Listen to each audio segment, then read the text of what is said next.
네, 미국 공화당 대선 후보인 도널드 트럼프 전 대통령을 향한 두 번째 암살 시도로 보이는 사건이 발생했습니다.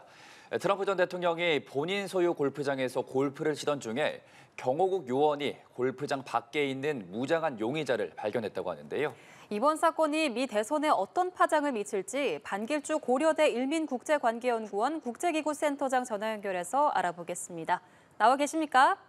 네, 안녕하세요. 네, 안녕하십니까? 몇 시간 전에 플로리다주에 있는 골프장에서 트럼프 전 대통령을 향한 암살 시도로 보이는 사건이 발생했습니다. 지난 7월에 펜실베니아주 야외 유세 도중에 발생했던 총격 사건 이후 약 2달 만인데 우선 사건 개요를 좀 짚어주시죠.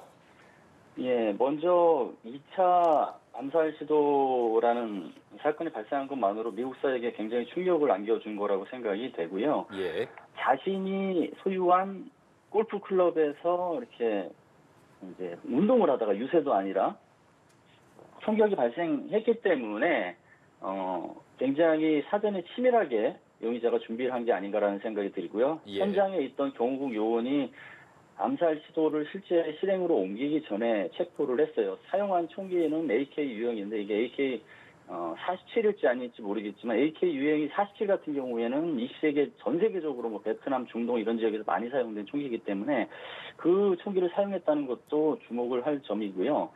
그리고 이제 빠르게 체포를 해서 신원 이제 58세 하와이 출신이라는 것도 확인한 게 굉장히 과거 1차 때 경호했던 거하고는 달라진 상황이라고 좀 보입니다. 1차 때는 경호가 좀 문제가 있다라는 지적이 있었죠. 그래서 비밀경호국 국장도 사임하는 상황이 이렇게 됐는데 예. 지금 이제 운동을 하는 상황에서 경호는 아무래도 좀 더 이완될 가능성이 높은데 그럼에도 불구하고 용의자를 빨리 체포를 하고 특정까지 했다.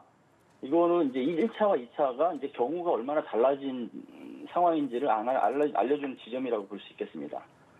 예, 말씀하신 것처럼 지금 용의자가 하와이 출신의 58세 남성이라고 확인됐습니다. 이외에는 아직 범인의 자세한 신원이나 총격의 배경은 알려지지 않았는데요. 이런 상황에서 이번 사건을 정치적 폭력이라고 규정할 수 있을까요? 그렇죠. 정치인을 상대로 그것도 대선 후보를 상대로 총격을 모의했기 때문에 정치적인 폭력이라고 볼 수 있고요.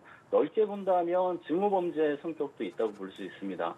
다만 미국에서 어떤 그 암살 시도의 대통령이 된 것은 한두 해 일은 아니고 역대에 15번 정도의 대통령 혹은 당선인 후보 대상 암살 시도가 있었고 실제로 그중에서 4건은 사실 성공을 해서 암살이 되기도 했거든요. 예. 그래서 이 정치적 폭력이라는 그 미국 정치사의 큰 스펙트럼 속에서 이것도 당연히 포함된다고 생각을 할 수 있고요.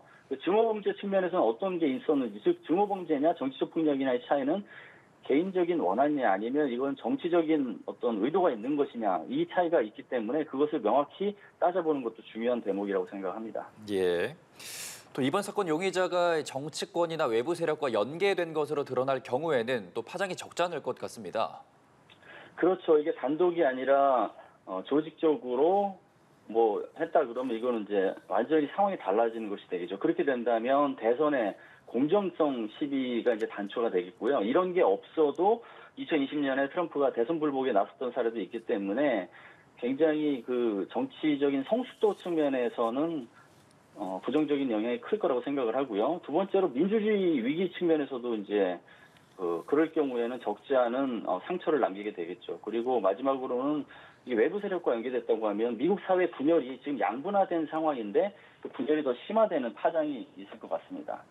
예, 트럼프 전 대통령의 반응도 눈여겨봐야 할 것 같습니다. 사건 직후에 지지자들에게 보낸 이메일에서 내 인근에서 총격이 있었지만 난 안전하고 잘 있다라고 전했고요. 특히 절대 굴복하지 않을 것이란 메시지를 전했는데요. 사실 지난 7월 암살 시도 직후에도 비슷한 입장을 밝혔었거든요. 이게 어떤 의도라고 보십니까? 맞습니다. 지난 7월에 트럼프 전 대통령이 이미 암살 시도를 경험했기 때문에 이 상황에 대처하는 사전 공부가 된 측면도 사실 있습니다. 그래서 그 경험을 살려서 단호한 메시지를 낸 것이라고 보고요. 특히 트럼프 지지층에 향해서는 건재하니까 걱정 마라라고 하면서 결속력을 이제 더 끌어올리려는 그런 행보가 있다고 볼 수 있고요. 저는 중도층에도 사실은 어느 정도 메시지를 낸 것이라고 봅니다.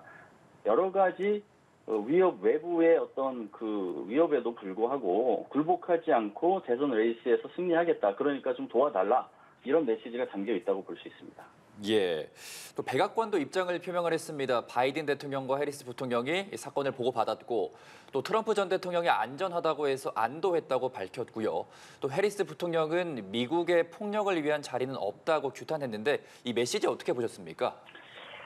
그 메시지는 적절히 잘 냈다고 보고요. 이 대선이 아무리 이제 권력을 창출하는 수단과 방법이긴 하지만 민주주의를 위한 대선이 돼야지 권력 그 자체만을 위한 대선이 되면 안 된다라는 측면에서 메시지를 낸 것이라고 보고요. 예. 법과 제도에 의해서 대통령이 선출돼야 되는 게 이제 민주주의의 근간인데 총격 사건 등 물리적 폭력이 판세에 영향을 주면 안 된다라는 측면에서 메시지가 이제 맞다고 봅니다. 그리고 아무리 상대 후보라도 폭력을 행사하면 안 된다고 얘기함으로써 극단적인 사회 양분화를 막고자 하는 그런 노력이 있었다고 보고요. 그리고 마지막으로는 공정한 대결을 끝까지 해야 된다라는 메시지를 이 그 문구 속에 담은 것이라고 생각을 합니다.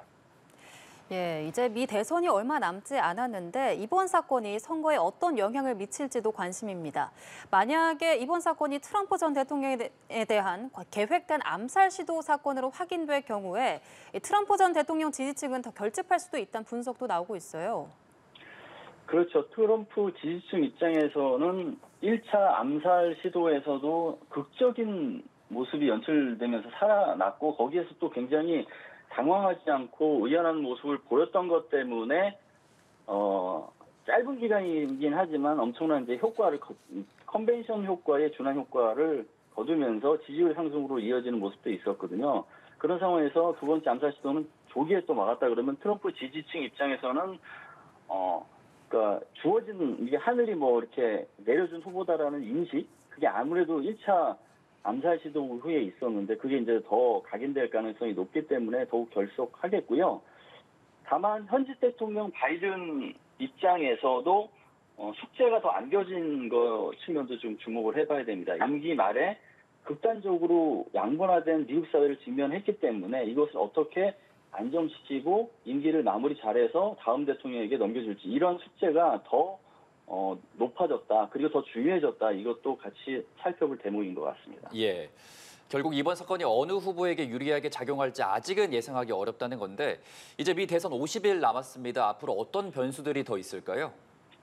우선은 지금 저는 미 대선이 두 인물 대결보다는 구도 대결의 측면이 굉장히 강하다고 보는데 예를 들어 민주주의 수호냐 미국의 부수호냐 미국의 부수호라고 하는 것은 미국 우선주의를 이제 얘기하는 건데 그 국민이 어디에 더 방점을 두느냐가 구도화됐기 때문에 작은 하나하나의 이벤트가 결정적인 판세를 주는 구도는 아니라고 볼 수 있습니다. 그럼에도 불구하고 2차 대선 토론에 어떤 영향을 미칠지 그거는 좀 살펴볼 부분이 있는 것 같아요. 트럼프가 2차 대선 토론을 약간 부정적으로 보되 약간 조건부 허용론 비슷하게 봤는데 이게 이제 이번에도 암살 시도를 면했기 때문에 트럼프가 다시 주목을 받는 상황이 됐거든요.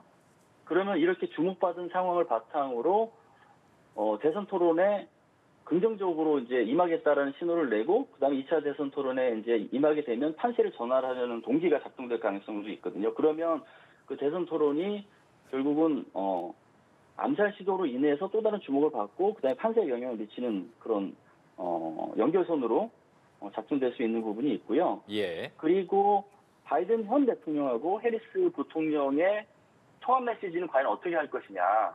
그러니까 이런 위기 상황에서도 불구하고 이 대선만 생각할 것이냐 아니면 미국 전체를 생각할 것이냐 이 통합 메시지도 한편으로는 트럼프가 아니라 트럼프 반대 진영 즉 현 그 집권당 세력 측면에서는 영향을 주는 메시지가 될 수 있기 때문에 그 통합 메시지 수준이 어떤 식으로 만들어지고 지속될 것인가 그것도 영향을 주는 변수가 될 거라고 봅니다. 예, 알겠습니다. 지금까지 반길주 고려대 일민국제관계연구원 국제기구 센터장과 함께 트럼프 두 번째 암살 시도 관련 내용 짚어봤습니다. 오늘 말씀 고맙습니다. 예, 감사합니다.